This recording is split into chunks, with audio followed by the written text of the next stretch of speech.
The Effects of Mental Health with Coronavirus by Ashley Briney.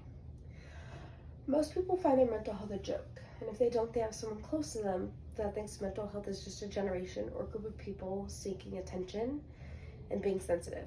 This would be wrong to assume. I think it's safe to say that in the last 2 years, coronavirus has affected people terribly in a physical way, but it has also hurt people bad in a mental way. Throughout the pandemic, 4 in 10 adults in the United States show depressive disorder or signs of anxiety. This is crazy to think because in January to June of 2019, it was only 1 in 10 adults. The pandemic has caused mental health to decrease all over the world for many ages. It is the worst it has been in a while.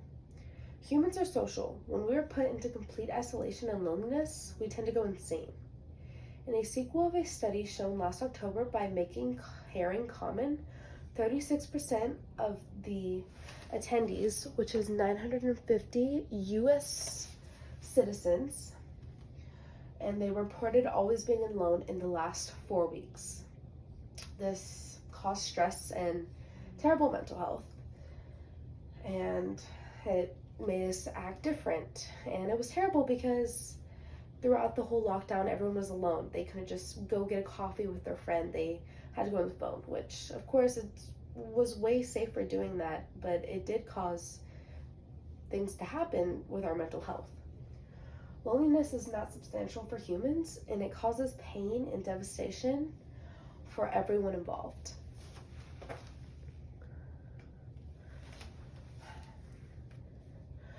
When COVID hit, non-essential jobs and everything were closed, and many people were let down or fired temporarily. This caused people to truly be at home with nothing to do. 20.6 million people were reportedly let go and lost their jobs. This caused the employment rate to be up 14.7%, which is close to the same of the Great Depression. And it's crazy to think about. Michael's phone usage went up 33% in the first week of quarantine.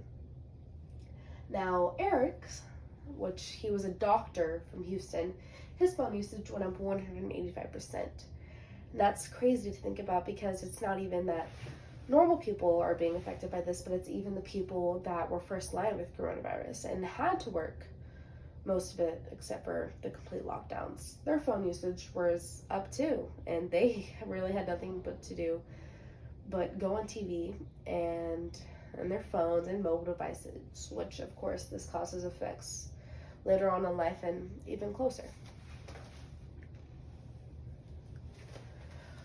Adults that watch TV for more than 6 hours per day have shown worser signs of severe depression.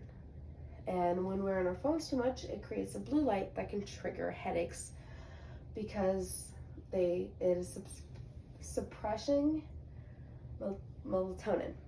It also affects with our lack of sleep. It does something to our brain that causes us to stay up later, which is why it's pretty bad to go on our phone whenever we're about to go to sleep. The pandemic hit people hard and unexpectedly.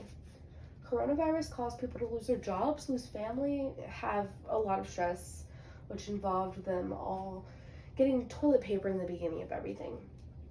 It also had terrible effects on mental and physical health, and we tend to go on our phones more, which we all saw the problems that were showcased in the last slide about that. We can also have terrible neck pains because we go on our phones too much, and of course when people lose their jobs, they lose their money and then tend to lose their houses, and it's something terrible that happened. But what is left today is that we have to get used to our new normal. Everything has finally calmed down a bit, so it's better, but it still continuously starts to get worse again. Finally, remember to limit your screen time as we try to get back to our life.